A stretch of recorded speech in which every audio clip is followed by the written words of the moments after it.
almost 2 feet at the airport. Right, and because it's your hometown, we wanted to send somebody there. Dave Malkoff, did you see him on Saturday at the Art Museum? I did, People were sledding. They were having a blast. Now, today, Dave is outside of Philadelphia in Downingtown, but Dave, today there are some problems with the aftermath of Jonas. Absolutely. The weight of the snow was just too much for the Calvary Fellowship Church over my shoulder. You can see that hole in the roof.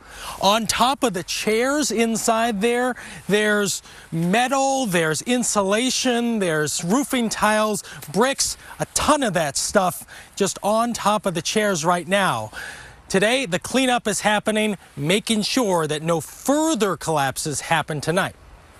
The 21 inches of snow that fell on the area around Downingtown, PA over the weekend hasn't just buried cars, it's been drifting and piling up on roofs. So, Pastor Bill, this is your 1,100-seat auditorium. Correct. This is where we hold worship services on Sunday. But not today, right? Not last Sunday, that's right. This is the $1 million hole one snow pile punched into the Calvary Fellowship Church. Looks like a meteorite came in. The snow pile cracked the roof, busted a sprinkler pipe, and flooded the empty church. Yes, empty.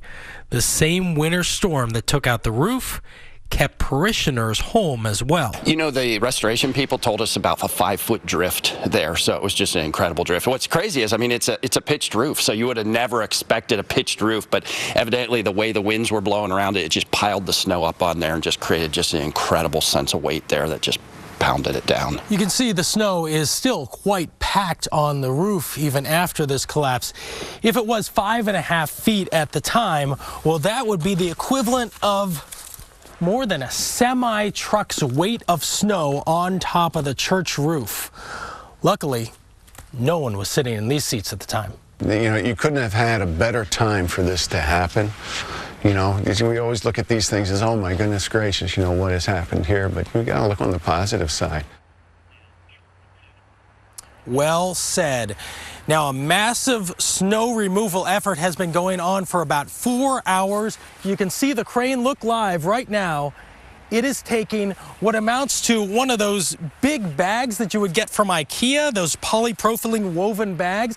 That is full of snow, and as it comes down, this is a live shot that you're looking at right now, it's going to dump that snow out. The guy in the yellow vest is going to remove that and add it to the pile. This is the snow that's coming off of the roof. And they've got a crew up there. We've got some videotape of that so you can actually see the crew on top of the roof. These guys are on the roof, scooping all that snow off there, making sure that there are no further collapses tonight.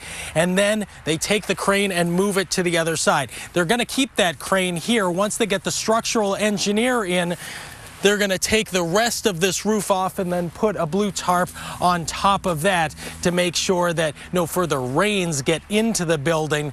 For the next 6 months, the congregation here is going to have to meet in the gym instead of their auditorium. Once again, $1 million worth of damage. That is the estimate here tonight, you guys. Yeah, and a lot of work for those guys up on that roof trying to get all of that snow off. Thank you so much, Dave Malkoff, for that story. Now for a recap on how much snow and